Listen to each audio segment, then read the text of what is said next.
तर जय भीम नमो बुद्धाय सगळ्यांना. आपल्या धम्मपदाच्या अभ्यासाला सुरुवात करण्याच्या अगोदर आपण अ, वेगळी चर्चा करत होतो. आणि ती चर्चा आपल्या या सती साधनेच्या किंवा जागृतीच्या अभ्यासाला, जो आपला काय म्हणतात, स- मुख्य अभ्यास आहे. सती जागृती हा मुख्य अभ्यास आहे आणि धम्मपद त्याला आपण समांतर किंवा पॅरलल घेऊन चाललेलो आहे. असं म्हणजे दोन्ही अभ्यास एकत्र चाललेत आपले, हे आता ही गोष्ट लक्षात आली असेल. म्हणजे आपलं भान नाही हरवलं पाहिजे, आपली सती इकडे तिकडे गेली नाही पाहिजे. म्हणजे आपलं आपलं असणं, आपलं अस्तित्व, आपलं जीवन, आपलं जगणं, यातलं हे जे वास्तव आहे, म्हणजे वर्तमान जो आहे, ह्या वर्तमानातून आपण डिस्कनेक्ट नाही झालं पाहिजे. हा मुख्य अभ्यास आहे.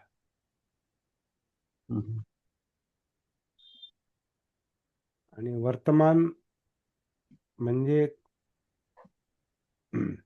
कोणती गोष्ट जी कोणत्या वेळेला पुढे येऊ शकते. वर्तमानाचा अर्थ असा आहे की आत्ता जीवन जगत असताना किंवा आत्ता काही आपलं काम चालू असताना. आता आपलं काय काम चाललंय, तर आपण आता हे आपलं सत्र चाललंय, हे आपलं ही लाईव्ह मीटिंग चालू आहे. आणि याचं आपल्याला भान आहे. आपण धम्मपदाचा अभ्यास करतोय याचं आपल्याला भान आहे.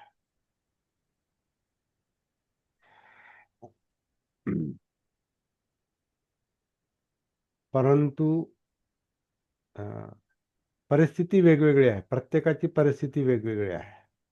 म्हणजे सगळेजण वर्तमानात असतीलच असं नाही. जरी आपण सतीचा अभ्यास करत असलो आणि तो मुख्य मुद्दा असला की आपण आपल्यापासून कधीच डिस्कनेक्ट होता कामा नये. असं जरी आपण म्हणत असलो तरी आपण सगळेच स्वतःशी कनेक्टेड असतो, सतीमध्ये असतो, भानावर असतो, इथं असतो, वर्तमानात असतो, असं नाही. आपण इथं असूनही दुसरीकडे असू शकतो. आपण इथं असूनही दुसरीकडे असू शकतो. कारण मन ही अशी गोष्ट आहे, चित्त ही अशी गोष्ट आहे की ती कुठे जाऊ शकते. मन हे चंचल आहे. आपण धम्मपदात शिकलेलो आहोत. मन हे चंचल आहे. मन अंदनं चपलं चित्तं दुरख्खं दुर्निवारयं. चित्तवग्गोमध्ये आपण चित्ताचा अभ्यास आपण केलेला आहे. मागच्या गोष्टी आपण विसरणार नाही, याचं पण भान ठेवावं लागेल. नाही तर पुढं पाठ मागे सपाट असं नाही. आता आपण नववा वग्ग घेतोय. पाप वग्गो चालू आहे आपला, नववा वग्ग. आणि 9व्या वग्गातले आपण 10, 11, 12, 13 या 4 गाथा आता शिल्लक राहिलेल्या आहेत पापवग्गातल्या.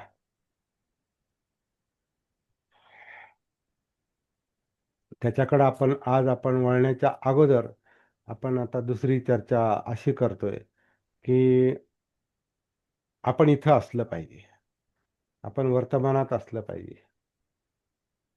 आपण आपल्या ही जागृतीची कार्यशाळा चालू आहे, याचं आपल्याला भान पाहिजे.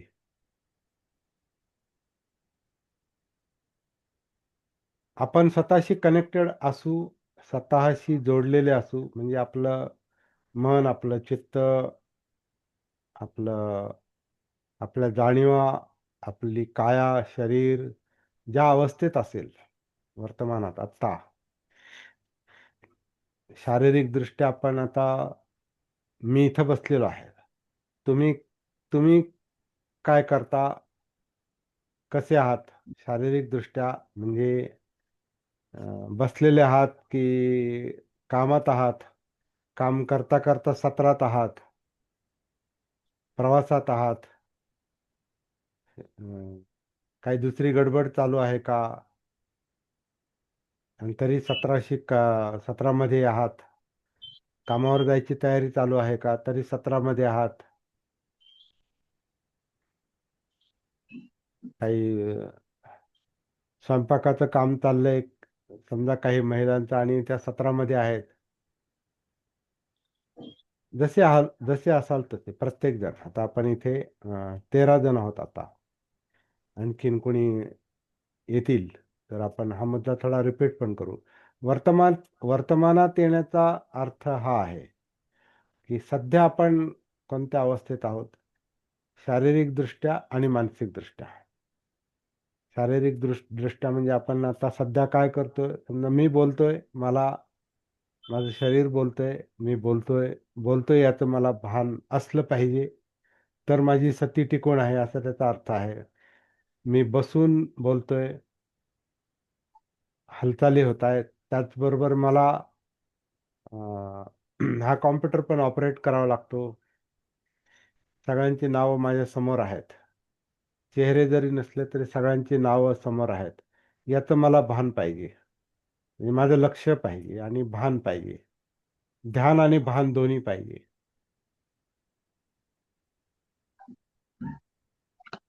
माझं माझं भान जेवढं विस्तारलेलं असेल, व्यापक असेल, तेवढे मला जास्त गोष्टी स्पष्ट दिसतील.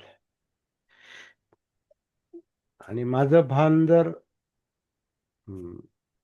एखाद्या ध्यानाशीच कनेक्टेड असेल तर मग मला तेवढंच दिसेल.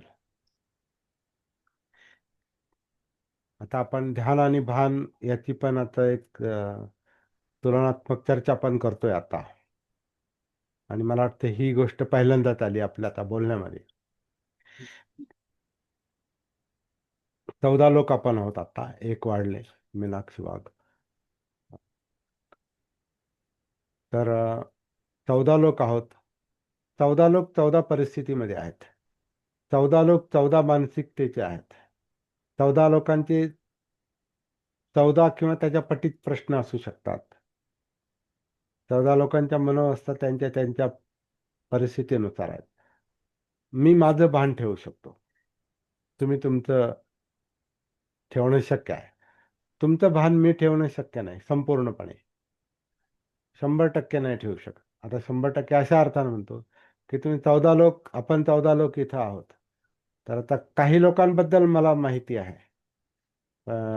विशेषतः त्यांचे प्रश्न किंवा त्यांची जीवनशैली, त्यांचं वय, त्यांचं शिक्षण, त्यांची समज, त्यांची कार्यपद्धती, त्यांचं सामाजिक कार्य, काहींचे अभ्यास,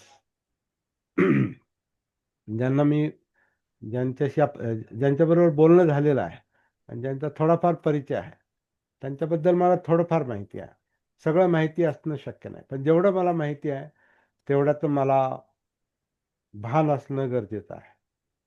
आणि हे ज्याने त्यानं स्वतःच्या बाबतीत पण लागू करायचे, स्वतः पण पाहायचे. आपण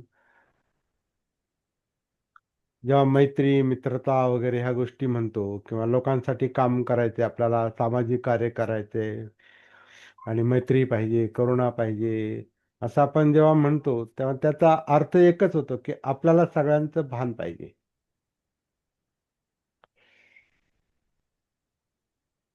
तर आपण सतीमध्ये आहोत. पण आपण म्हणतोय मैत्री पाहिजे, करुणा पाहिजे, आपण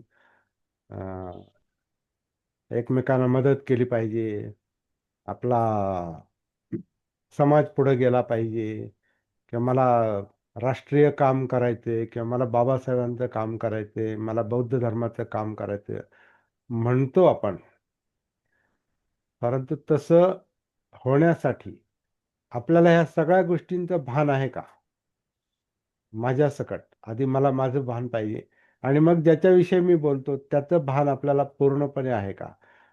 एवढा मोठा व्यापक विषय हा सतीचा आहे, जागृतीचा आहे. आणि हीच बुद्धांची शिकवण आहे आणि बाबासाहेबांची पण शिकवण हीच होती.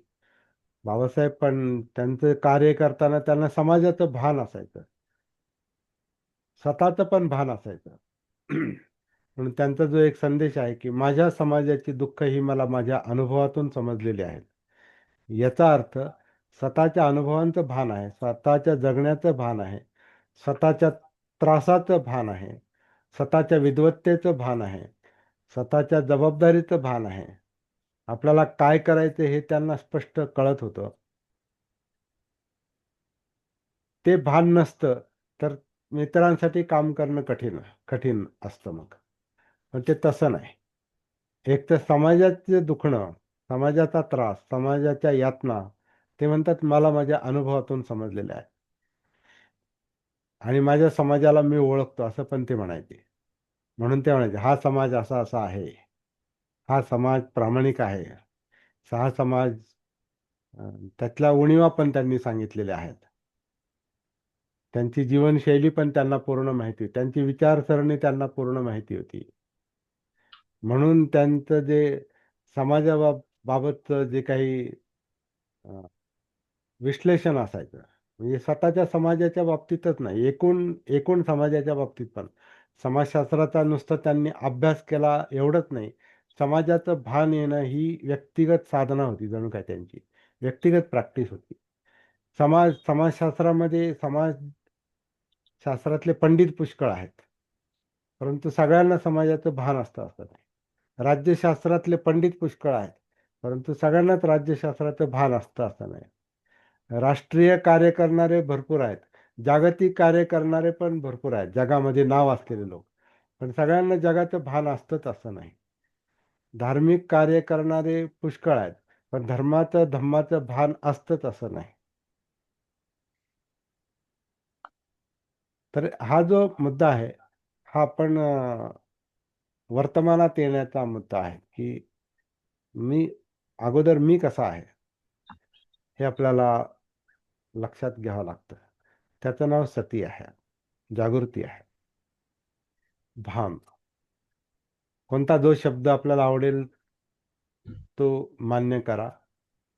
प्रमाद आहे, अवेअरनेस, अवेकनिंग, इथं असणं, स्वतःशी कनेक्टेड असणं, सावधानता, जो शब्द आवडत असेल तो घ्या, पण मुद्दा एकच आहे,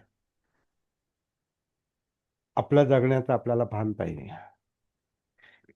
आणि आपलं जगणं म्हणजे आपली ही जिवंत काया, हे शरीर, शरीरातल्या जाणीवा, वेदना, फिलिंग, आपलं चित्त म्हणजे आपल्या भावना, आपल्या इमोशन्स, इच्छा, आकांक्षा, तृष्णा, जे आपल्याला सक्रिय करतात, जे आपल्या मनोधम्मांना म्हणजे विचार प्रक्रियेला सक्रिय करतात, मनाला, विचारांना सक्रिय करतात, त्या वेदना, ते चित्त, त्या इमोशन्स, याचं भान,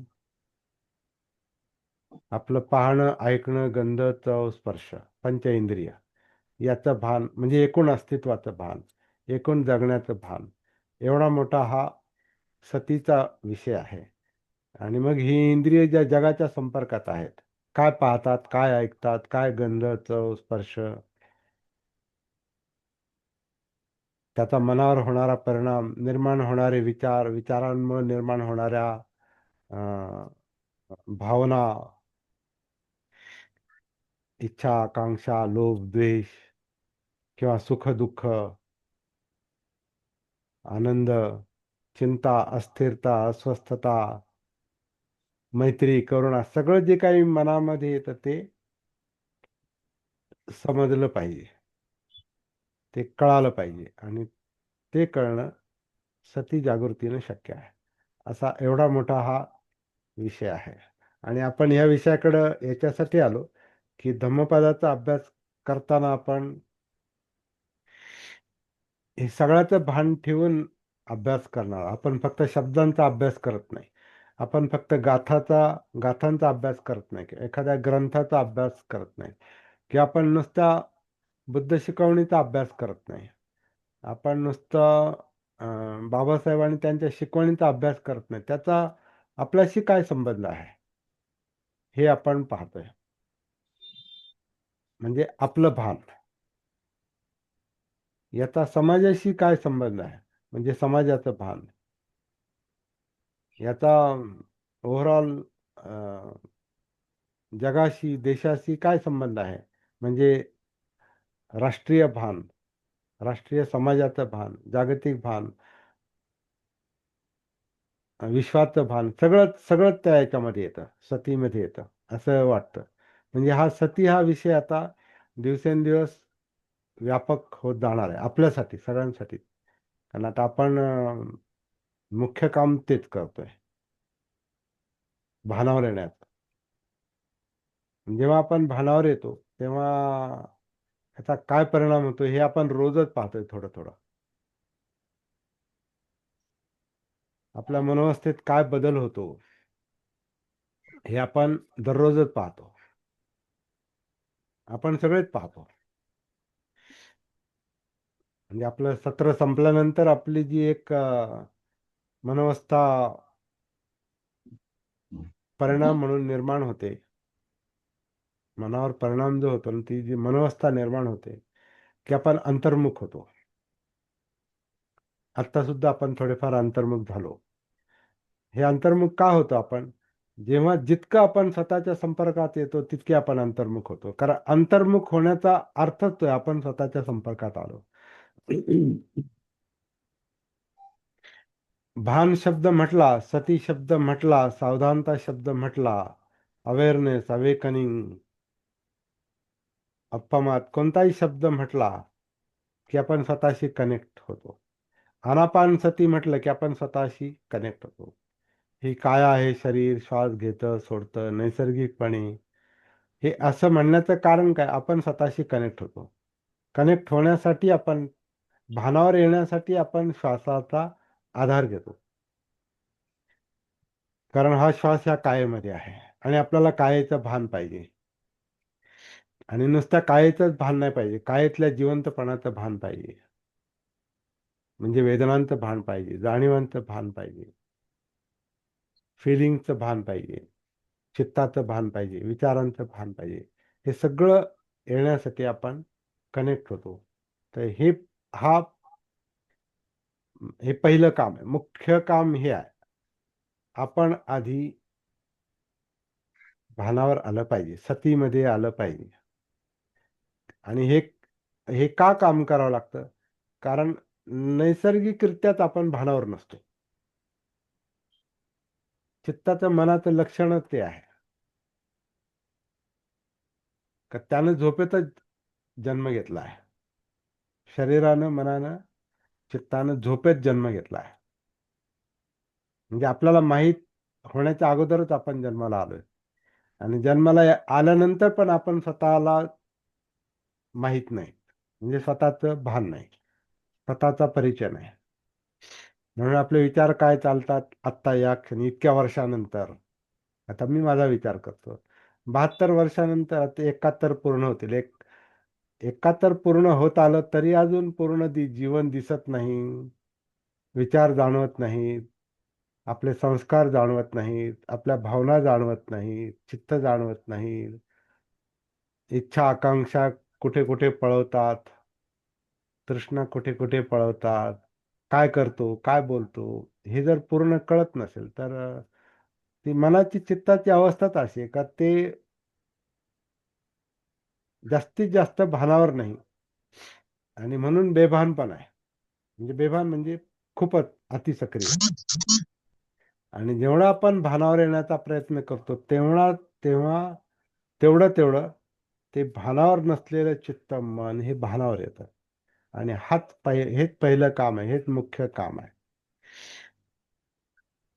बुद्ध जे बनले, सिद्धार्थ गौतम जे बुद्ध बनले, सम्मा संबुद्ध बनले, तर ती संपूर्ण जागृतीची, म्हणजे संपूर्ण अस्तित्व भानावर येण्याची ती एक प्रक्रिया होती.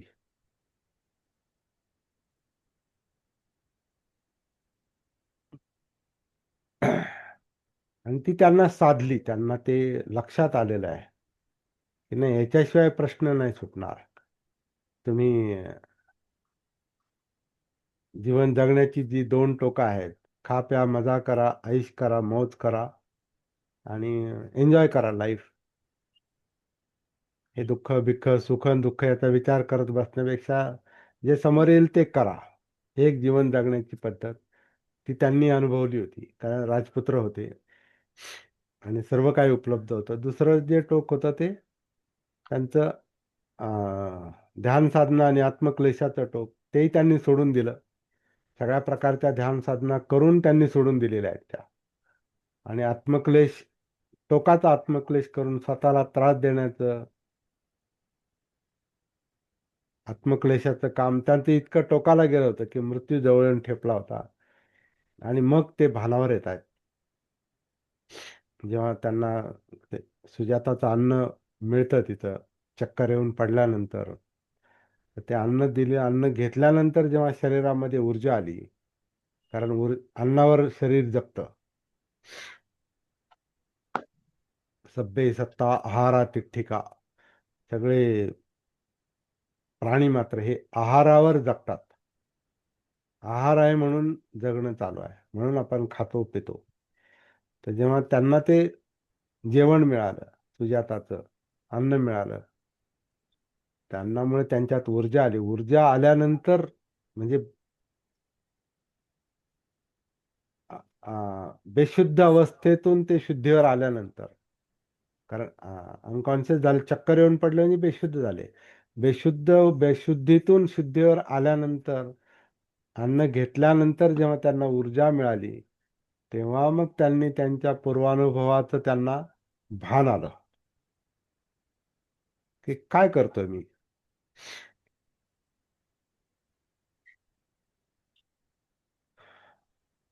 40 दिवसातलं हे काम आहे बुद्धगयेतलं. काय करतोय मी, काय करत आलोय, कसं जगत होतो, कोणकोणत्या वाटेनं चालत आलो, काय काय केलं,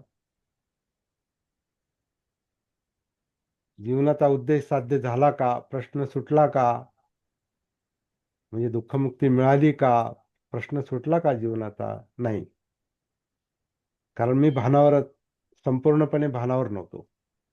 काही अंशी होते, ते भानावर होते. अगदीच भानावर नव्हते असं नाही, परंतु जेवढे भानावर होते तेवढं पुरेसं नव्हतं, म्हणून ते ध्यान आणि इतर गोष्टी करत होते. नंतर त्यांनी ते सगळं सोडून दिलेलं आहे.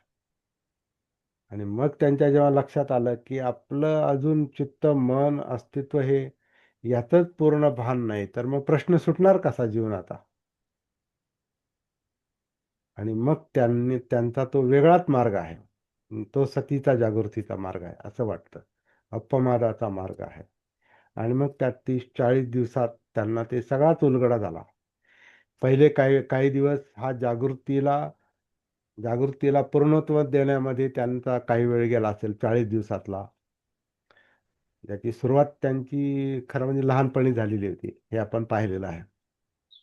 कपिल वस्तूतच त्याची सुरुवात लहानपणी झालेली आहे, पण त्याचं पूर्णत्व हे बुद्धगयेमध्ये झालेलं आहे,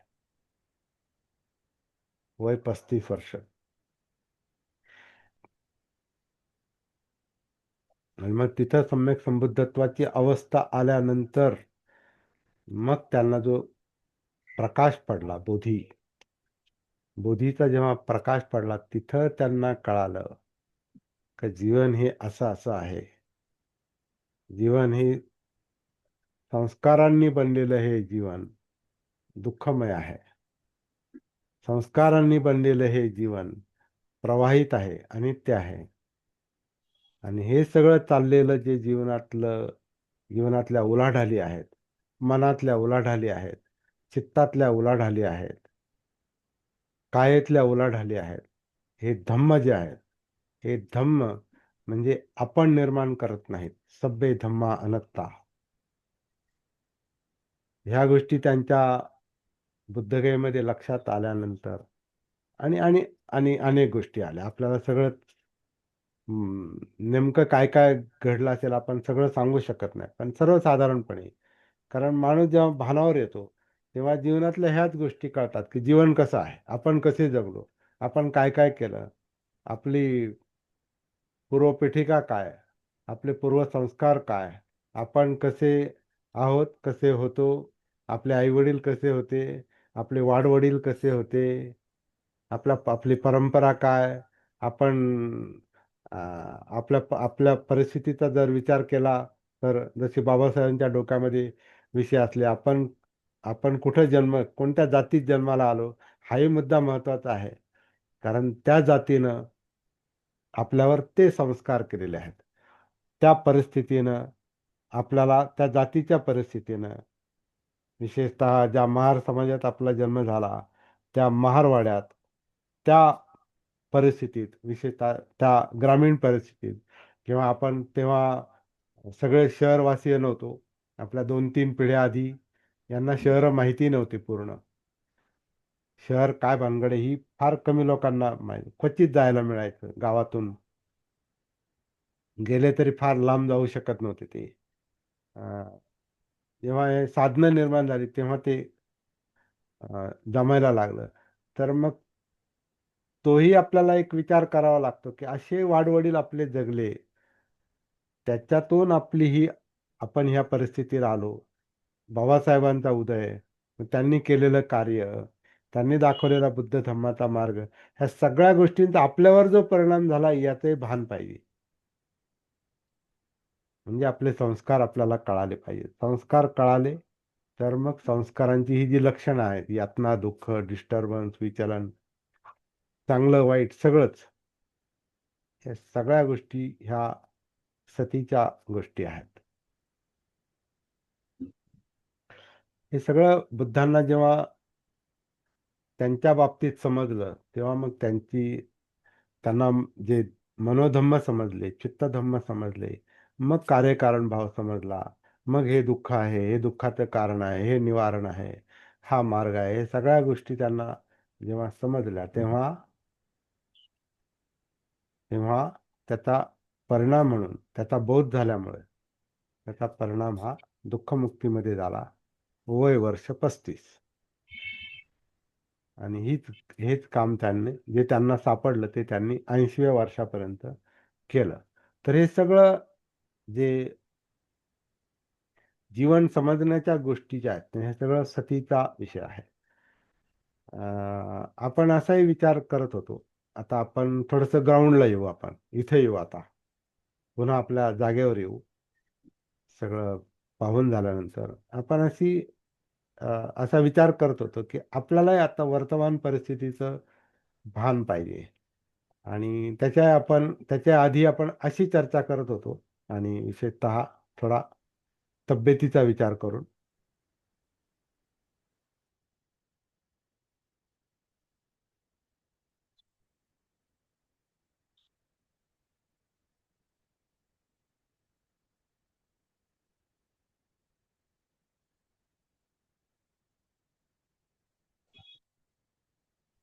पण जेव्हा सतीचा विचार करतो, जागृतीचा विचार करतो, एक विचार त्याच्यामध्ये हाही असतो, की आपली आता शरीरावस्था, मनोवस्था कशी आहे? आणि आपण हाही विचार करत होतो, की या बदलत्या परिस्थितीमध्ये, वातावरणामध्ये, हवामानामुळे जो काही आरोग्यावर परिणाम होतो, त्यामुळे आरोग्य बिघडू पण शकतं. जसं आता मला एक सर्दी खोकल्याचा त्रास बऱ्याच दिवसापासून अनपेक्षितपणे तो सुरू झाला. आणि आजार हे अनपेक्षितच असतात. कोणता त्रास हा अनपेक्षितच असतो. तो काय ठरवून नसतो येत. कारण आपण परिस्थितीच्या अधीन असतो. त्यामुळे आपल्याला होणारा त्रास हा आकस्मिक असतो. अचानकच. तर आता एक सर्दी खोकल्याचा हा एक 2-4 महिने चाललेला प्रचंड त्रास, याच्याविषयी थोडासा आपण म्हणजे आता मी माझ्या बाबतीत बोलतो, तुम्ही तुमच्या बाबतीत पाहायचं आहे. आपली आपली आपलं आरोग्य, आपली परिस्थिती, मनस्थिती, शारीरिक स्थिती, आपलं आरोग्य जेव्हा जेव्हा बिघडतं, आपण मगाशी अशी चर्चा करत होतो सुरुवातीला, की आपलं आरोग्य बिघडल्यावर आपलं मन नाही बिघडलं पाहिजे. मन नाही बिघडलं पाहिजे. मन बिघडलं, की आपलं आरोग्य बिघडतं. आपलं आरोग्य बिघडल्यावर आपलं मन नाही बिघडलं पाहिजे. कारण आपलं आरोग्य बिघडल्यावर आपलं मन नाही बिघडलं पाहिजे. कारण आपलं आरोग्य बिघडल्यावर आपलं मन नाही बिघडलं पाहिजे. मन नाही बिघडलं पाहिजे. आपलं आरोग्य बिघडल्यावर आपलं मन नाही बिघडलं पाहिजे.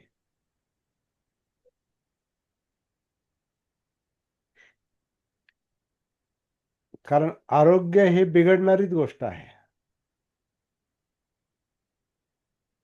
कारण वय हे वाढत जाणारी गोष्ट आहे.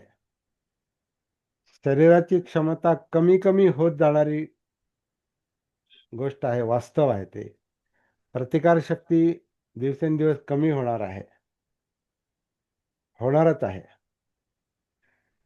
त्याचे परिणाम आहेत. आपण जन्म घेतला, वाढलो, लहान झालो, मोठे, तरुण झालो, म्हातारे झालो आणि शेवटी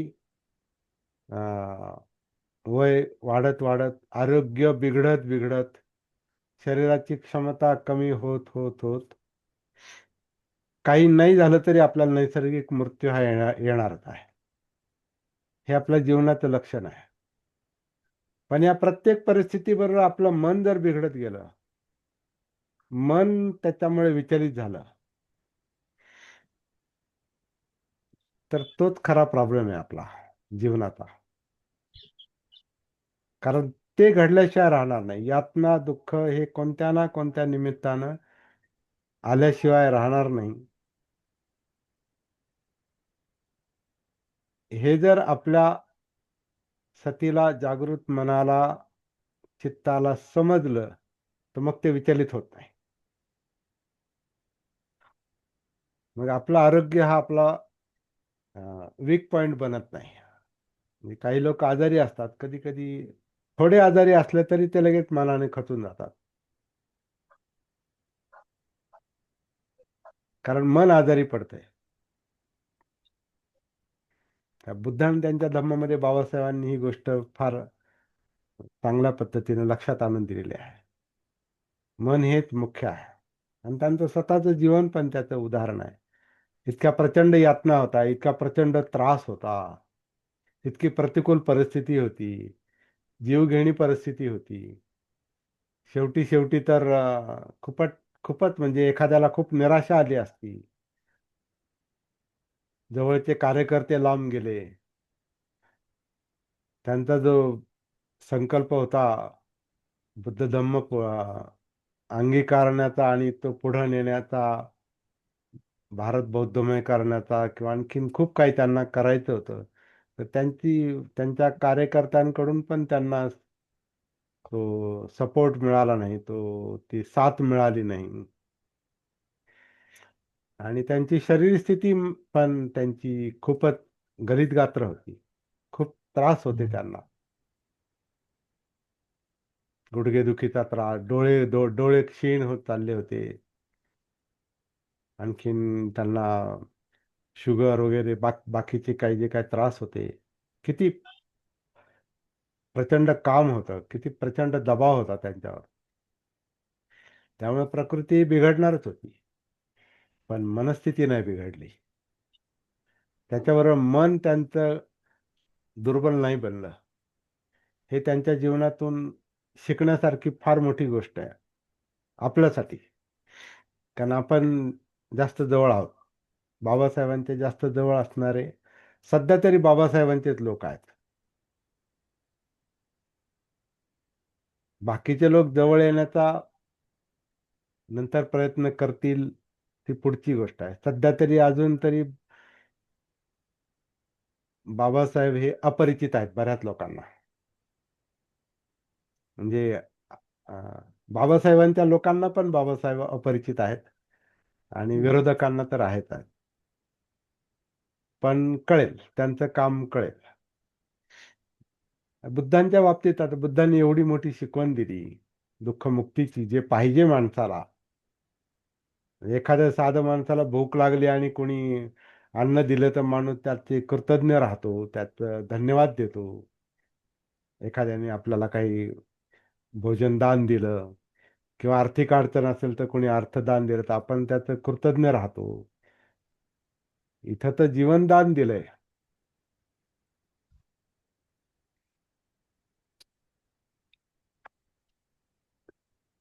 वामनदादाचं गाणं आहे ना ते, जीवाला जीवाचं दान माझ्या भीमानं केलं. जीवाला दान दिलंय, जीवन दान किती मोठी गोष्ट आहे.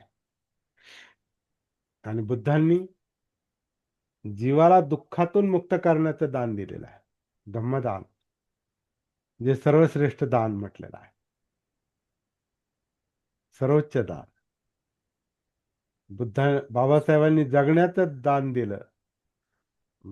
बुद्धांनी जगताना दुःखातून मुक्त कसं व्हायचं याचं दान दिलं. तर त्याचं मोल नाही. हे सगळ्याच आपल्याला भान पाहिजे. त्यामुळं हे भान आल्यानंतर तुमची बिघडलेली शारीरिक स्थिती, आरोग्य हे आपल्याला डिस्टर्ब करणार नाही. आपण बाबासाहेबांच्या बाबतीत मगाशी विचार करत होतो. एवढ्या यातना होत्या, तरी अगदी शेवटच्या क्षणापर्यंत त्यांचं काम चालू होतं. 6 डिसेंबरला पहाटे कधीतरी ते गेले आणि आदल्या रात्री 5 डिसेंबरच्या रात्री केव्हा तरी बुद्ध आणि त्यांचा धम्म या ग्रंथाची प्रस्तावना त्यांनी लिहून ठेवलेली आहे. शेवटपर्यंत काम. म्हणजे बिघडलेलं आरोग्य त्यांच्या मनाला बिघडवू नाही शकलं. ही त्यांची प्रॅक्टिस होती. प्रॅक्टिसचा, त्यांच्या साधनेचा, त्यांच्या अंडरस्टँडिंगचा, दृष्टीचा, सम्यक दृष्टीचा तो एक परिणाम होता. आणि बुद्धांचा त्यांच्यावर फार मोठा प्रभाव होता. म्हणून उरलेलं आयुष्य धम्मप्रचारालाच देणार मी, असं ते म्हटले. तर हे सगळं जे ही सगळी जी तयारी आहे, मनाची जी तयारी आहे, हे जगण्याचं भान आल्यावरच येते. सतीमुळेच येते असं आता मला तरी खात्री पटत चाललेली आहे. म्हणजे हे शब्द जे अं, येतात, हे थोडस त्या प्रॅक्टिसचाच एक भाग आहे असं मी म्हणू शकतो.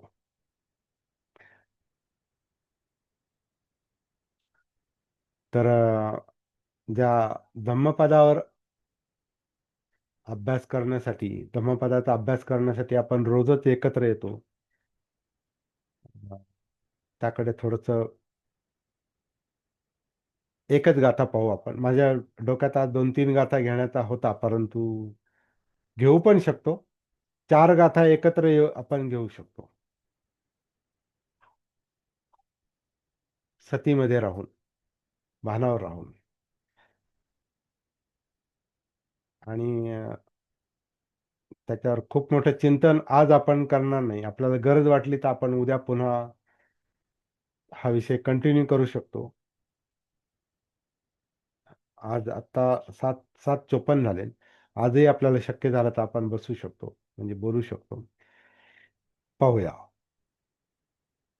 पापवग्गातली 10वी, 10, 11, 12, 13 गाथा आणि धम्मपदातली 125, 126, 127 आणि 128.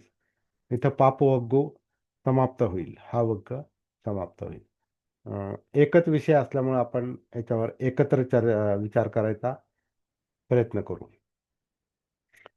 यो अपदुष्टस्य नरस्य दुःसती शुद्धस्य पौंसस्य अनङ्गणस्य तमेव बालं पच्येति पापं सुखमो रजो पटिवातं वखितो. जो शुद्ध, निर्मळ, निर्दोष व्यक्तीवर दोषारोप करतो, त्या दोषारोप करणाऱ्या त्या बालालाच, म्हणजे मूर्खाला ते पाप लागतं, असं अनुवाद केलेला आहे. याचा अर्थ आपण पाहूया. ज्याप्रमाणे वाऱ्याच्या उलट दिशेने फेकलेली धूळ ही फेकणाऱ्यावरच येऊन पडते, तसं निर्दोष व्यक्तीला दोष दिला तर तो दोष त्या बाल किंवा मूर्ख माणसालाच लागतो. गब्भमेके उपज्जन्ति निरयं पापकम्मिनो सग्गं सुगतिनो यन्ति परिनिब्बन्ति अनासवा. मग काय होतं, ते पाप पाप करणारा त्याचा पुढं काय परिपाक होतो. तर ही गाथा असं म्हणते, कुणी मनुष्य लोकात उत्पन्न होतात, कोणी नरक लोकात उत्पन्न होतात, पापकर्मी नरकात उत्पन्न होतात, पुण्यकर्म करणारे स्वर्गात जातात आणि ज्यांचं चित्त शुद्ध आहे म्हणजे चित्तमळ नसलेले लोक हे निर्वाण प्राप्त करतात. तर हा कर्माचा परिणाम आहे, सत्कर्माचा परिणाम आहे, दुष्कर्माचा परिणाम आहे, पाप पुण्याचा परिणाम आहे. तो या गाथांमधून सांगितलेला आहे. आता यातले काही शब्द जे आहेत ते शब्द थोडे आपल्याला गोंधळात टाकणारे पण असतात, परंतु बुद्धाच्या अर्थानं आपण त्याचा बुद्धांच्या संदेशाच्या अर्थानं त्याचा आपण विचार करायचा करूया. न अंतलिखे न समुद्रमध्ये न पब्बतानं विवरं पविस्स न विज्जति सो जगति पदेषु यत्थट्ठितो मुंचय्य पापकम्मा. आकाशात नाही, ना आकाशात, ना समुद्राच्या तळात, ना पर्वताच्या गुहेत, त्या कुठलंही असं स्थान नाही जिथं लपून बसल्यानं पाप कर्माचे फळापासून तो माणूस वाचू शकेल. म्हणजे वाईट कर्म केलं तर तुम्ही आकाशात जा, कुठे नाही का लोक देशांतर करतात, इथं काही त्रास झाला की मग आता पूर्वी विमानं नव्हती, पण आता विमानं आहेत, आकाशमार्गे आपण दुसरीकडे दिसेनासे होऊ शकतो. पण आता इथं त्यांनी अशी कल्पना मांडली की तुम्ही आकाशात लपण्याचा, कुठेही लपण्याचा प्रयत्न करा किंवा समुद्राच्या तळात जायचा प्रयत्न करा, पर्वताच्या गुहेत जा, कुठेही जाऊन बसलात तरी पाप कर्माचं, वाईट कर्माचं फळ हे पाठीमाग येणारच, सोबत राहणारच, असा या गाथेचा अर्थ आहे. आणि चौथी गाथा त्यालाच लागून आहे, कनेक्टेड आहे. न अंतलिखे न समुद्रमध्ये न पब्बतानं विवरं पविस्स न विज्जति सो जगति पदेषु यत्थट्ठितं न पसहेय मच्चू. म्हणजे असं पापकर्म करणारा, वाईट काम करणारा आकाशात जाओ, नाहीतर समुद्राच्या तळात जाओ, नाहीतर पर्वताच्या गुहेत जाऊन लपो. जगात कुठलंही असं स्थान नाही जिथं त्याचा मृत्यू, दुष्परिणाम आणि त्याचा मृत्यू हा त्याच्यापासून तो वाचेल असं कोणतंही स्थळ नाही, असं स्थान नाही जगात. म्हणजे वाईट कर्म केलं तर मृत्यूपासून त्याची सुटका नाही. आणि सत्कर्म जो करतो, आता याचा दुसरा अर्थ असा आहे की जो सत्कर्म करतो त्याला मृत्यू असतो, परंतु मगाशी आपण जी चर्चा करत होतो की आरोग्याबरोबर त्याचं मन बिघडत नाही. एखाद्याचं आरोग्य बिघडलं किंवा परिस्थिती बिघडली म्हणून त्याचं जर मन बिघडत असेल तर तो त्याच्या अधीन आहे. तसंच हा मृत्यूचा विषय जो आहे, जो मृत्यूमुळे विचलित होतो तो आधीच मेलेला असतो. तसं आजाराने विचलित झाला तर तो आणखीन आजारी पडतो. कुठली परिस्थिती बिघडली तर ह्याची मनस्थिती जर बिघडली तर त्या परिस्थितीपेक्षा याच्या मनस्थितीचा त्याच्यावर जास्त दुष्परिणाम होतो. अशा प्रकारे ज्या गोष्टी साधना करणाऱ्याच्या बाबतीत घडतात, म्हणजे सती साधना करणाऱ्याच्या बाबतीत ज्या घडतात त्या सगळ्या उलट्या होतात. उलट्या म्हणजे कसं, तो पापकर्म मुद्दाम करतो असं तो गृहीत धरत नाही. याच्या आधी आपण याच्यावर चर्चा केलेली आहे. पापकर्म हे मी का पापकर्म केले असं नाही. पापकर्म हे अविद्येचं कारण आहे. अविद्येमुळे होतं, अज्ञानामुळे होतं, भान नसल्यामुळे होतं, सती नसल्यामुळे होतं. जी जी भान नसलेली अवस्था, जी अजागृत अवस्था जन्माबरोबरच आलेली आहे. म्हणजे पापकर्म हे जन्माबरोबरच आलेलं आहे. म्हणून पानातिपात हे असं काही चित्तावस्था आहे की तो प्राणीहिंसा करतो, कर हे सांगण्याची गरज नाही, तो करतो. जागा झाला की त्याच्यातून बाहेर पडतो.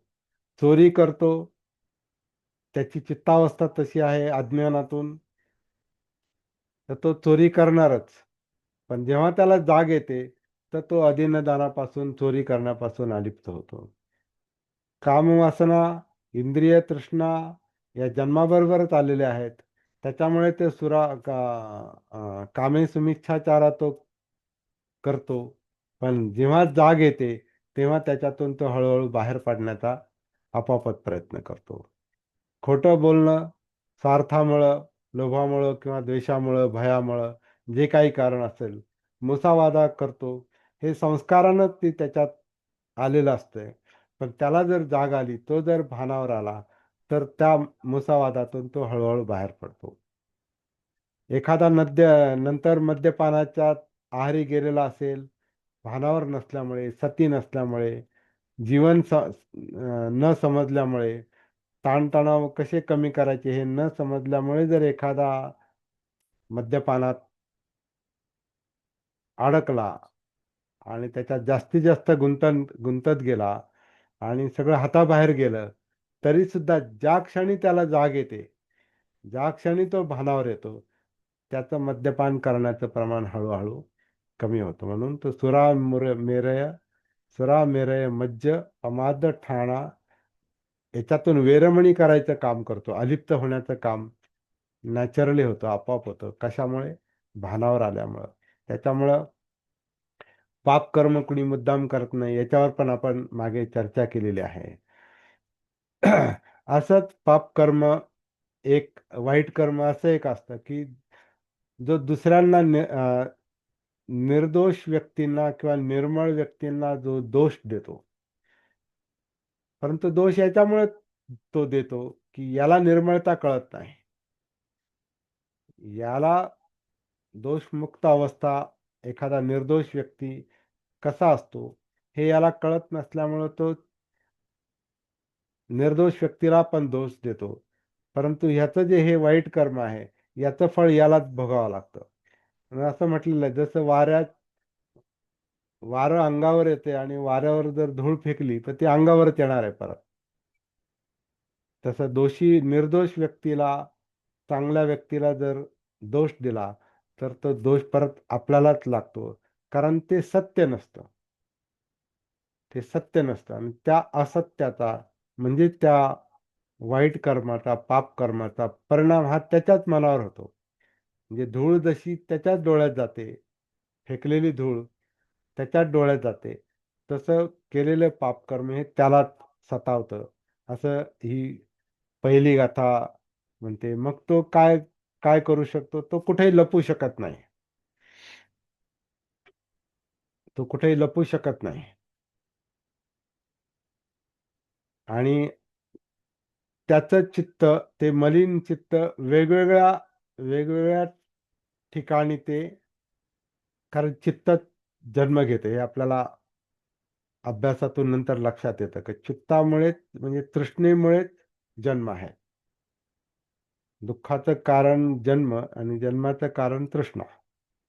तर तृष्णेमुळे जन्म आहे. मग ते जन्म म्हणजे ती ती अवस्था, ती मनोवस्था एखाद्या म्हणजे काय काय म्हणतात की त्याला एक शिकवण आहे बुद्धांची, किंवा नंतर निर्माण झालेली एक शिकवण आहे की ती 6 लोकांची शिकवण आहे. तिबेटन बुद्धिझम मध्ये याचा याचा प्रकर्षाने विचार केलेला दिसतो भवचक्राच्या बाबतीत, की मनुष्य लोक,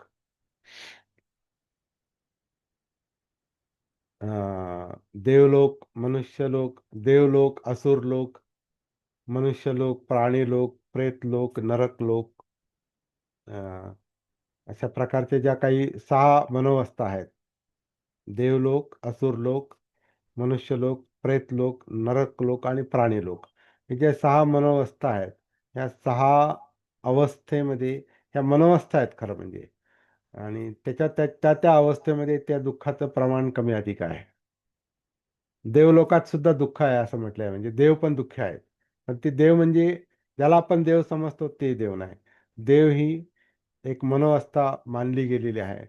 परंतु आता तो शब्द विकृत झालेला आहे. नरक हा पण शब्द, नरक यातना म्हणजे अति यातना. तर स्वर्ग आणि नरक ह्या संकल्पना आता विकृत झालेल्या आहेत.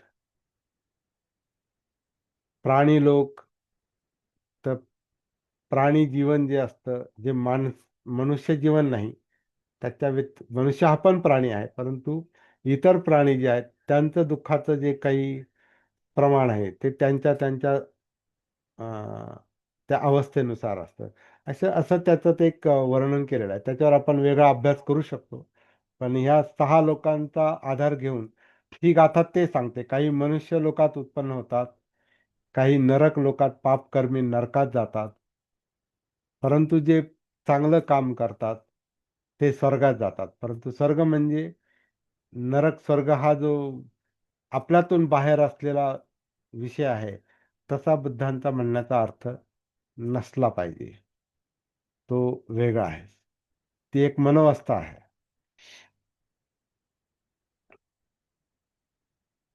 तर जे अ, चांगलं काम करतात, पुण्य काम करतात, ते स्वर्गात जातात. ज्यांचं ज्यांचे चित्तमल संपलेले आहेत, ज्यांचं चित्त निर्मळ आहे, म्हणजे त्यातल्या विकृती संपलेल्या आहेत, विकार संपलेले आहेत, लोभ द्वेष संपलेले आहेत, वाईट गोष्टी त्याच्या चित्तातल्या त्याचं निवारण झालेलं आहे, निर्वाण झालेलं आहे.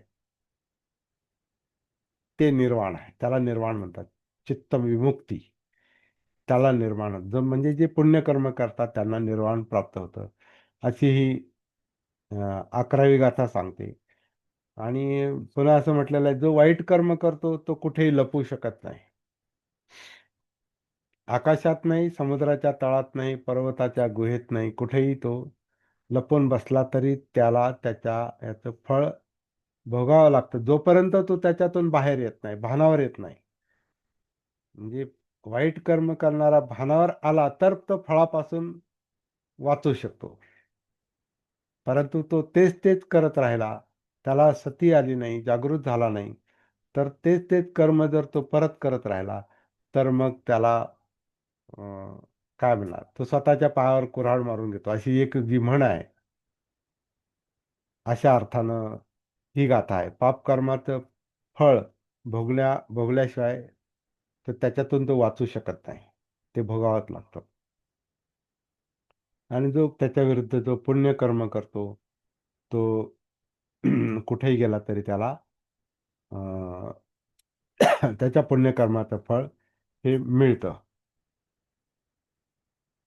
त्यानंतर मृत्यूपासून असा मनुष्य वाचू शकत नाही जो वाईट कर्म करतो, पाप कर्म करतो. आकाशात, समुद्राच्या तळात, पर्वताच्या गुहेत, जगात कुठेही असं स्थान नाही जिथं तो मृत्यूपासून वाचू शकतो. परंतु सत्कर्म करणारा हा मृत्यूपासून पण वाचतो. म्हणजे तो मरत नाही असा त्याचा अर्थ नाही. मृत्यू हा नैसर्गिक आहे, परंतु त्याचं चित्त, त्याचं मन मृत्यूच्या अधीन नाही. जसं आपण मगाशी चर्चा करत होतो, ज्याचं चित्त मन आजाराच्या अधीन नाही, ज्याचं म्हातारपणाच्या अधीन नाही, तसं त्याचं मृत्यूच्या अधीन नाही, त्याचं चित्त हे विमुक्त आहे. कारण हे जे जन्म, जरा, व्याधी, मरण, जन्म, म्हातारपण, व्याधी, मरण, प्रियांचा वियोग, अप्रियांचा संयोग, मनासारखं न होणे, हे जे जीवनामध्ये अं, घडणाऱ्या ज्या गोष्टी आहेत, या गोष्टींचा जागृत मनुष्य बळी ठरत नाही. तो याला धम्माच्या रूपात पाहतो, सत्याच्या रूपात पाहतो. जन्म, जरा, व्याधी, मरण, प्रियांचा वियोग, अप्रियांचा संयोग, ही जी दुःखाचे कारण आहेत. आणि 7वं कारण मनासारखं न होणं. हे नैसर्गिक आहे, हे जन्माबरोबरच आलेलं आहे. परंतु जागृत मनुष्य हे धम्म म्हणून पाहतो. जीवन हे असंच आहे. म्हणून आपण त्याचं बळी ठरता कामा नये, हे त्याच्या लक्षात आल्यानंतर जागृतीमुळं त्याला त्याच्या परिणामापासून सुद्धा तो वाईट वाईट कर्माच्या वाईट कर्मापासून तो वाचतो, त्याच्या परिणामापासून तो वाचतो. आणि शेवटी असं म्हटलेलं आहे, तो अगदी मृत्यू सुद्धा त्याला पराभूत करू शकत नाही. अशा प्रकारच्या या गाथा आहेत.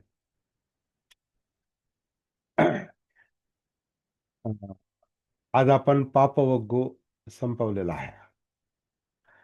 तो अभ्यास पूर्ण झालाय असं असं नाही. कोणत्याच गाथेचा अभ्यास पूर्ण झालाय असं गृहीत धरण्याचं कारण नाही.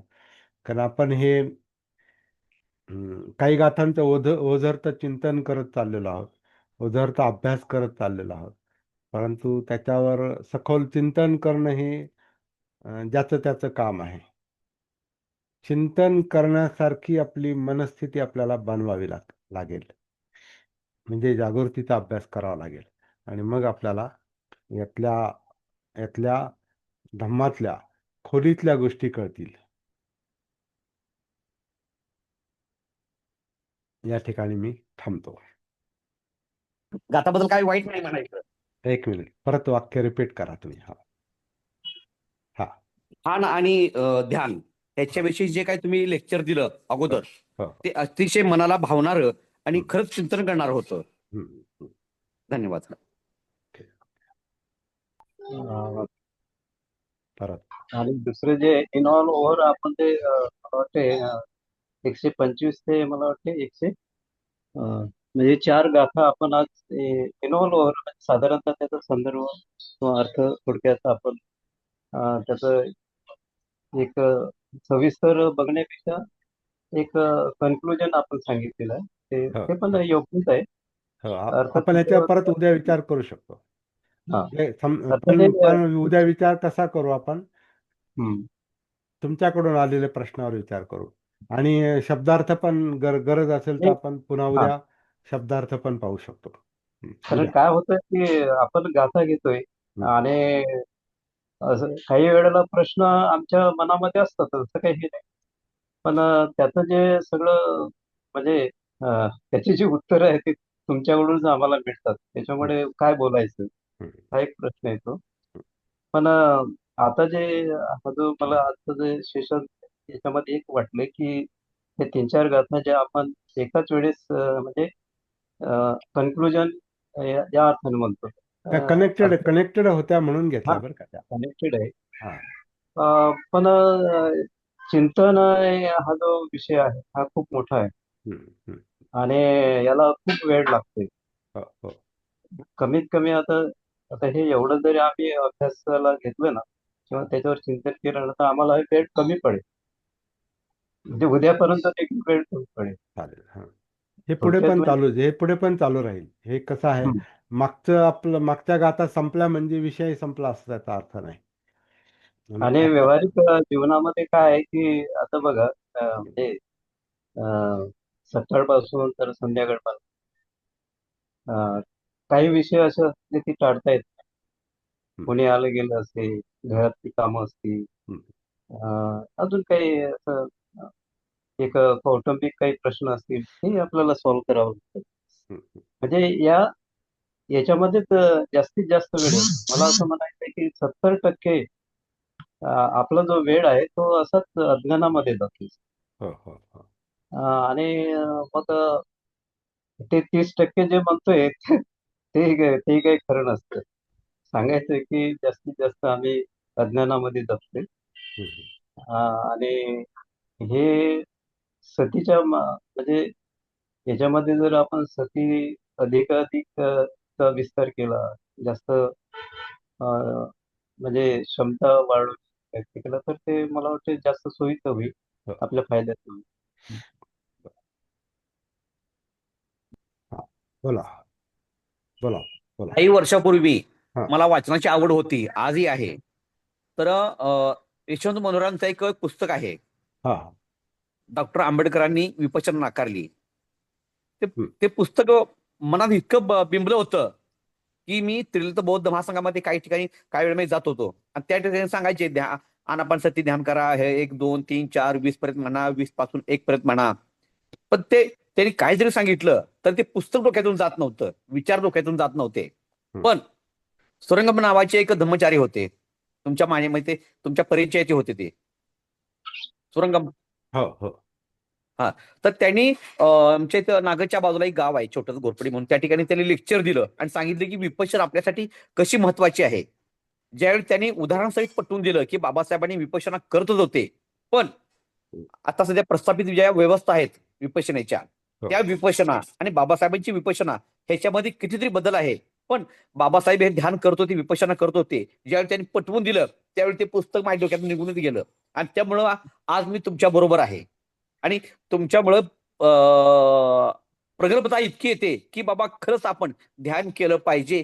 त्याच्याशिवाय आपल्याला पर्याय नाही, त्याशिवाय आपण चांगल्या मार्गावर येऊ शकत नाही. धन्यवाद. तुमच्या मुद्द्यावर थोडी चर्चा करावी लागेल, पण ती नंतर करू आपण.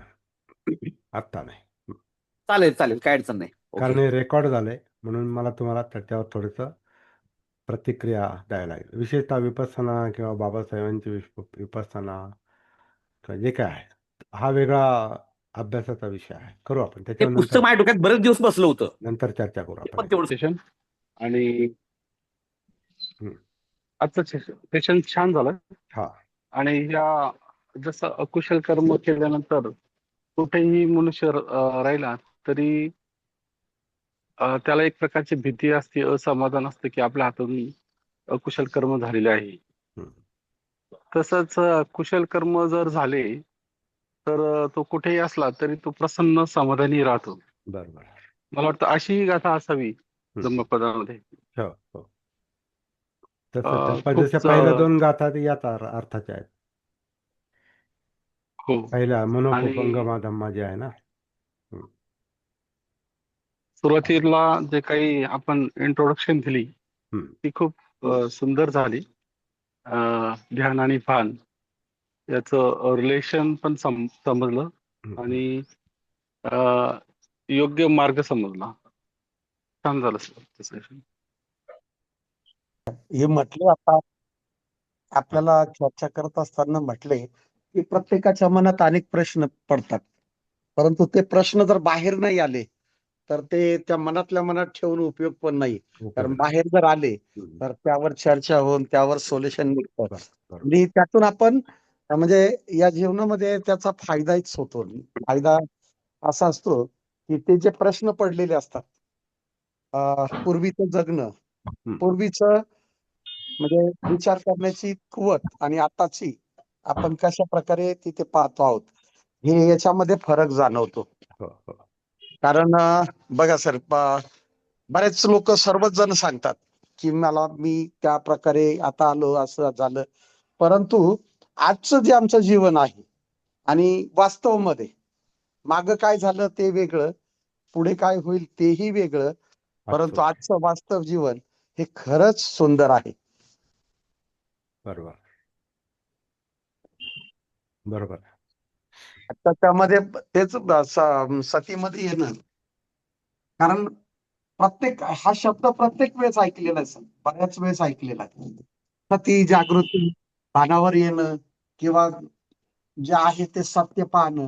परंतु सत्य आपण जर ते प्रश्न जर बाहेर जर नाही काढले, मला आलेली शंका जर मी बाहेर काढली नाही तर ती शंका तशीच राहते, तशीच आणि राहते. ती माझ्यापुरती मर्यादित राहते. बरोबर. ती आणि मर्यादित आपल्याला त्याची बाहेर बोचणी आपल्यालाच असते, परत मनात टोचणी हो. आतल्या आत. बरोबर. मग ती बाहेर काढणं जरुरी आहे सर. हम्म. कुणाच्याही मनातली शंका, मग ती चुकीची असो की बरोबर असो, हम्म. ती शंका बाहेर काढणं जरुरी आहे. गरजेचं आहे. बरोबर आहे. आणि त्याचा इतरांना फायदा पण होऊ शकतो, कारण इतरांना फायदा होतो. तशा गोष्टी आपल्या इतरांच्या स्वतःला पण अडचणी इतरांच्या असतील, तसा प्रश्न इतरांचा असेल, त्यामुळे इतरांसाठी सुद्धा आपण प्रश्न विचारू शकतो. आपलाही प्रश्न सुटतो, इतरांचाही सुटायला मदत होते. म्हणून बरोबर सर. चर्चा महत्वाची आहे. बरोबर आहे. हम्म. हम्म. मन हा, काय वाटला? शरीर हे आजारीच पडणार आहे. हा. वय होणार, वय वाढणार आहे, शरीर आजारीच पडणार आहे. पण मनाला आजार झाला नाही हे जरा मनाला जरा वेगळं वाटलं. वेगळं वाटलं. बरोबर. ही साधना आहे. परिस्थिती बदलत राहणार आहे, मनस्थिती बदलत राहणार आहे, आरोग्य बदलत राहणार आहे, काही होऊ शकतं आणि शेवटी मृत्यू हा येणार आहे. पण मन आधीच मेलं नाही पाहिजे. आजाराने मन आधीच आजारी नाही पडलं पाहिजे, जास्त आजारी नाही पडलं पाहिजे. तर हेच शिकायचं आहे. खरंच दुःखमुक्ती हीच आहे. निर्वाण हेच आहे की चित्त विचलित होत नाही. फुट्टस्स लोकधम्मेहि चित्तं यस्य न कंपती अशोकं विरजं खेमं, ही जी गाथा आहे महामंगल सूत्रातली, यश अपयश निंदा स्तुती सुख दुःख हे जे काही सतत घडत राहणार आहे, याने चित्त आपलं कंप होत नाही, कंप पावत नाही. आणि अशोक राहतं म्हणजे चित्त शोकरहित राहतं. आणि ती साधना आहे खरी. ते आपल्याला सती साधनेनं साध्य होतं, जागृतीच्या साधनेनं. बाबासाहेब शरीराने थकले होते पण मनानं कधीच थकले नाहीत. किती मोठी गोष्ट आहे, फार मोठी गोष्ट आहे. हा सुरू झालं ते हे स्पीकर ऑन होत नव्हता. हा हा हा तर सर्वात आधी जर मनाला शांत करायचं असेल, हम्म. कारण की शांत मनच हे सतीयुक्त होऊ शकतं.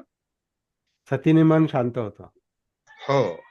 हा तर त्यासाठी आपल्याला कुठली प्रॅक्टिस पहिली करावं लागेल?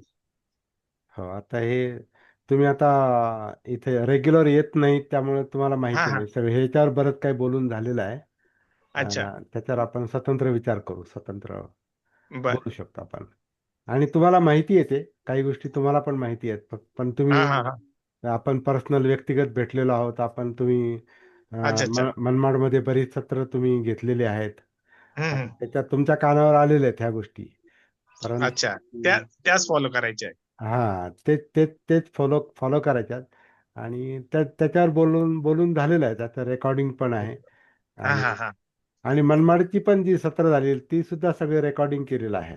हो हो आहेत ना आपल्याकडे. त्याच्यात पण हा विषय बोलून झालेला आहे. तर हा प्रॅक्टिस हा कशी करायची ह्याच्यावर थोडक्यात म्हणजे आपण श्वासाच्या आधारे कायेत उतरू शकतो.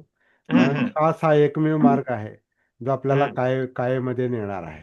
हा हा कायेमध्ये काया ही जिवंत आहे, शरीर हम्म. जिवंत आहे, म्हणजे जाणीव आहेत, म्हणजे वेदना आहेत. मग कायेत उतरल्यावर आपण वेदनांचं आपल्याला भान येतं, वेदनानुसती येते.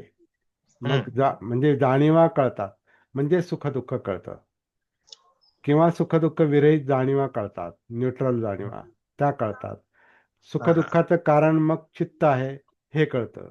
हा. चित्त म्हणजे भावना आहे. हो. भावना म्हणजे आपण म्हणतो त्या भावना नाही, हम्म. ज्याच्यामुळे चित्त बनतं. ते लोभ आहेत किंवा द्वेष आहेत. हो. एक तर लोभयुक्त चित्त किंवा द्वेषयुक्त चित्त, किंवा लोभमूलक चित्त किंवा द्वेषमूलक चित्त.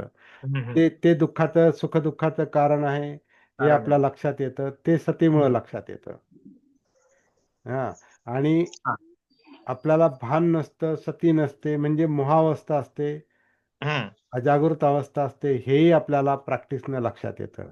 बरोबर आहे. आणि याच्यानुसार आपल्या मेंदूमध्ये, मनामध्ये जी विचार प्रक्रिया चाललेली आहे, जे शब्द आहेत जे आपण आता बोलतो, हा. किंवा मनात जे शब्द विचार निर्माण होतात, ते आपल्याला धम्मानुसतीमुळे कळतात, बरोबर आहे. मनोधम्मानुसतीमुळे कळतात. हा. आणि मग हे काया वेदना चित्त मनोधम्म हे सगळं कळाल्यानंतर आपल्याला संपूर्ण जीवन समजतं, आपलं वर्तन समजतं, हो. आपलं बोलणं समजतं, आपलं वागणं समजतं, आपले इंद्रिय समजतात, डोळे कान नाक जीभ त्वचा. हम्म. त्या विषयांच्या संपर्कात इंद्रिय आल्यानंतर त्या मनामध्ये काय घडामोडी घडतात, चित्त कसं निर्माण होतं, हम्म. ते जाणीवांमुळे वेदनांमुळे आपल्याला जाणवतं. त्याचा आपला शरीरावर होणारा परिणाम, सुखदुःखादी परिणाम, चांगला वाईट परिणाम हे आपल्याला कळतं. असं आपल्याला एकूण जीवन आपल्याला कळत. अभ्यासानं, जागृतीनं, सती साधनेनं कळतं. हा हा. मुख्य मुद्दा आहे. आणि हीच गोष्ट आपल्याला प्रॅक्टिसमध्ये आणावी लागते. हे सूत्र आपल्याला समजलं म्हणजे आपली प्रॅक्टिस झाली असा हा. त्याचा अर्थ नाही. हे चारही सतीपट्टाने सर, हा. हे ज्या वेळेस करतो ना आपण, हम्म. तर मला असं जाणवलं हम्म. का ज्या वेळेस तुम्ही शिलाचरणी होऊन हम्म. ज्या वेळेस तुम्ही उपसद धारण करा, अष्टशिलावर आरूढ व्हा, हम्म. असं केल्याने त्या गोष्टी पटापट लवकर कॅचअप होतं बा. नाही, जोपर्यंत चित्त मन भानावर येत नाही तोपर्यंत अच्छा. वर्तन सुधारत नाही. हा हा आधी आधी हे कळालं पाहिजे ना की आपलं काय चुकतंय. हम्म म्हणजे चित्त कसं आहे, मन कसं आहे, वर्तन हा कसं आहे, बोलणं कसं आहे, हे हा याचं भान जोपर्यंत येत नाही तोपर्यंत आपण हे अष्टशील दशशील याचं पालन करू शकत नाही. शिलाचरण अच्छा आधी येऊ शकत नाही, इम्पॉसिबल आहे, अशक्य आहे. अच्छा जोपर्यंत आपल्याला आपलं भान येत नाही तोपर्यंत चुका कळत नाहीत. आणि हा जोपर्यंत चुका कळत नाहीत तोपर्यंत वेरमणी होत नाही, म्हणजे अलिप्त होणं होत नाही. हम्म म्हणजे पाणातिपात होतं हे आधी कळालं पाहिजे ना. हो हो अतिन्नदाना होतं हे कळालं पाहिजे. हम्म कामेसुमिच्छाचाराचं विचार मनात येतात, चित्त उत्पन्न झाले हे कळालं पाहिजे. हम्म मुसावादा आपण करतोय हे कळालं पाहिजे. हम्म मद्यपान करतोय ह्याचं भान आलं पाहिजे. मग हम्म त्याच्यातून माणूस बाहेर पडतो. पण अच्छा मद्यपान हे कळतच नाही, ती चूकच कळत नाही, त्याचं भानच नाही, कारण हम्म कनेक्शन नाही स्वतःशी, तर मग हम्म त्याच्यातून सुटका होत नाही. म्हणजे आधी समज महत्वाची, म्हणून सम्यक दृष्टी जी आहे ही आधी हा महत्वाची आहे. आणि सम्यक दृष्टी ही भानावर आल्यावर येते, म्हणजे अच्छा सतीमुळे येते. अष्टांग मार्ग हा प्रॅक्टिकली उलटा आहे, हे पण हो आपण बऱ्याच वेळा चर्चा केलेली आहे. ते चर्चेत आहेत ते हा ते झालेलं आहे ते हा तर हे सगळी ही प्रॅक्टिकल घडी आधी नीट बसली पाहिजे. अच्छा जोपर्यंत प्रॅक्टिकल घडी नीट बसत नाही तोपर्यंत आपण पुढे सरकू शकत नाही. नाहीतर मग बाकी सगळं ज्ञानी होतं. हा ज्ञान कोणालाही होऊ शकतं, ज्ञान ही मोठी हा गोष्ट नाही. हा मोठी गोष्ट ही प्रज्ञा आहे. प्रज्ञा प्रज्ञा म्हणजे समज आहे. हा समज म्हणजे सम्यक दृष्टी आहे. हम्म सम्यक दृष्टीशिवाय सम्यक संकल्प नाही, सम्यक वाचा नाही, कर्मांत नाही, काहीच नाही पुढे. येस येस पण हे सगळं नाही ते सतीमुळे होतं. सर्वात पहिले तर सतीच येणं गरजेचं आहे ना. सती भान महत्वाचं कारण आहे. मी काय करतोय सध्याला माझं काय चाललंय हम्म. माझी वाणी माझे कर्म हे मला समजलेच पाहिजे ना. त्याशिवाय तर ते कळणार नाही का कुठलं करून कुठलं नको करू. हम्म. तर चित्त कसं काम करतं, हा मन कसं काम करतं ह्याच्याशी थेट संपर्क पाहिजे. आणि बरोबर तो आहे. आतून येतो. हम्म तो आत उतरल्यावर येतो, कायेत उतरल्यावर त्याच्याशी संपर्क येतो. जोपर्यंत आपण कायेत नाही, हम्म ज्याच्यावर आता सुरुवातीला खूप बराच वेळ चर्चा झाली आजच्या हो सत्रामध्ये, हो नाही जोपर्यंत त्या सर्व आपण चर्चा जिवंत आपल्याकडे आहेच sir. जिवंत कायेत येत नाही आपण, हो तोपर्यंत आपल्याला स्वतःचं भान, मन, चित्त काहीच कळत नाही. अच्छा हा म्हणून पहिलं काम ते केलं पाहिजे, कनेक्टिव्हिटी. आणि कनेक्टिव्हिटी येण्यासाठी आपल्याला एक सोपा मार्ग जो सांगितलाय की या हा क्षणातलं आन, या क्षणातलं वर्तमानातलं अपान. जगणं. हा आन अपान पहा. येस ते जर कळत असेल तर काया कळते. हम्म काया कळाली तर जाणीवा कळतात. बरोबर आहे. जाणीवा कळाला तर चित्त कळतं. प्रेझेंट मोमेंट अवेअरनेस पाहिजे सर. तो तो कसा आणायचा ही साधना आहे. हा हा हा, बरोबर. हा. शरीर मन हे गतिशील आहे. हा ह्याच्यापेक्षा श्वासाची गती कमी आहे असं मागे एकदा सांगितलं होतं. हो हो हो. श्वासाची गती शरीरापेक्षा कमी. कशी काय, हम्म. असा प्रश्न आहे. हा. ओके. आता या क्षणालाच अनुभव घ्या. हम्म. शरीरामध्ये गती आहे, म्हणजे आता शरीरामध्ये काय काय गती चाललेल्या आहेत, काय काय गती काय म्हणतात त्याला, गतिविधी म्हणजे काय काय हालचाली चालल्यात शरीरामध्ये. तर शरीरामध्ये श्वासाची हालचाल एक चाललेली आहे. शरीरामध्ये समजा पचनक्रिया आहे. शरीरामध्ये हार्टचं काम चाललेलं आहे, हृदयाचं काम चाललेलं आहे, रक्ताभिसरणाचं काम चाललेलं आहे. चित्तामध्ये आपल्या अनेक जाणीवा निर्माण होत आहेत. चित्तामध्ये चित्त जे विचलित होतं ते कुठलं तरी काहीतरी चित्तात येतं म्हणून ते विचलित होतं. मग काहीतरी पाहिजे असतं, काहीतरी नको असतं. विचार प्रक्रिया चालू आहे, विचारांमध्ये गुंतागुंत आहे. ते सगळं ह्या शरीरामध्ये मनामध्ये चाललेलं आहे, आणि शरीरामध्ये त्या हालचाली चाललेल्या आहेत. आता या सगळ्या गुंतागुंतीच्या हालचाली आपण म्हणजे अनेक गती आहेत या आपण लगेच पाहू शकत नाही. म्हणून श्वासाच्या गतीमध्ये यायला सांगितलंय, म्हणून श्वासात यायला सांगितलंय. कारण श्वासाची हालचाल एकच आहे, आन अपान दोनच आहेत. आता त्याच्यामध्ये अनेक गोष्टी आहेत, तो भाग वेगळा, परंतु ते सोपं आहे पाहणं. गुंतागुंतीच्या चित्तात किंवा मनात उतरणं आणि त्याचा कायेत चाललेल्या त्याच्या हालचाली हे पाहणं अवघड आहे.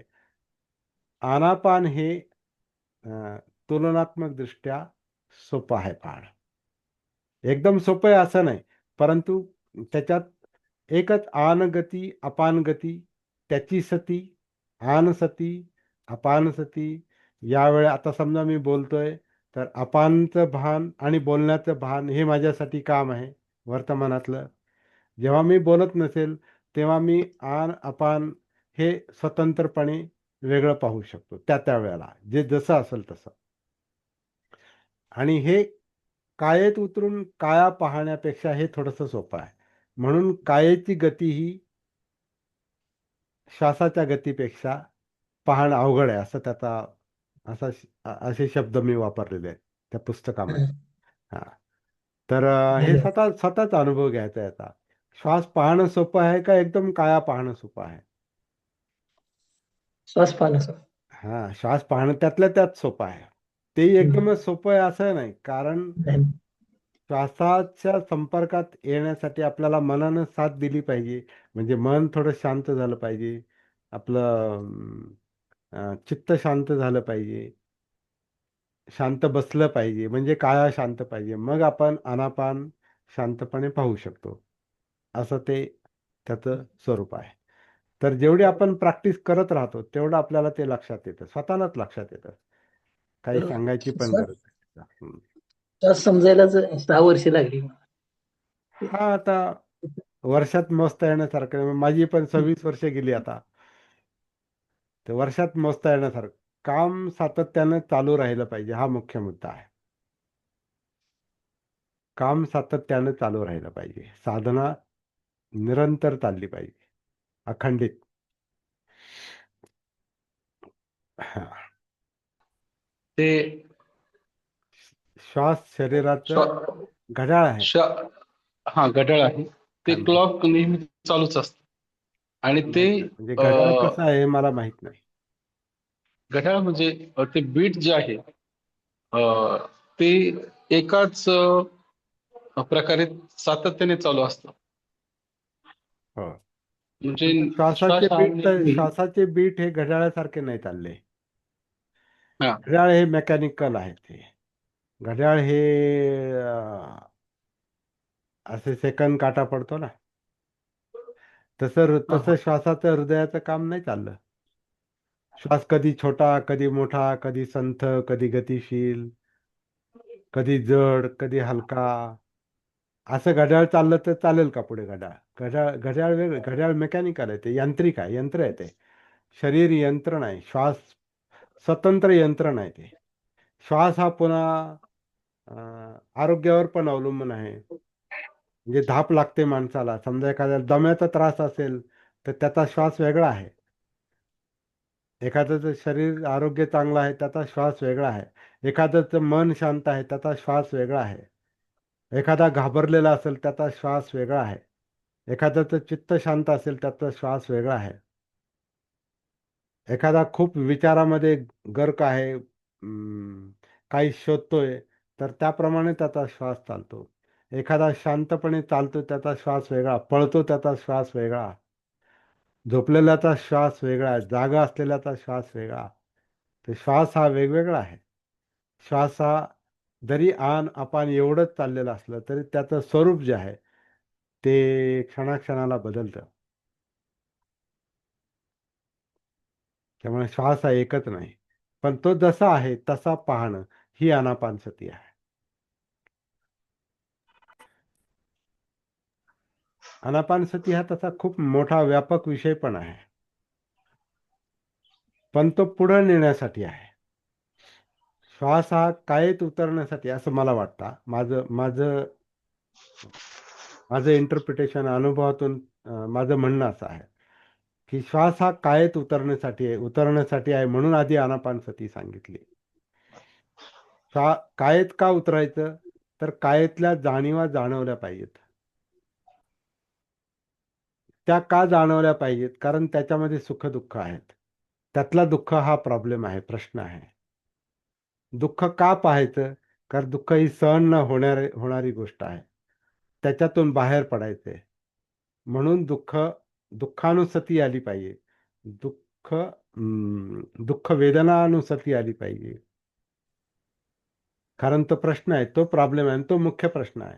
सुख हा आपला प्रॉब्लेम नाही. सुख हा प्रॉब्लेम नाही, दुःख हा प्रॉब्लेम आहे. ते दुःख कशामुळे येतं?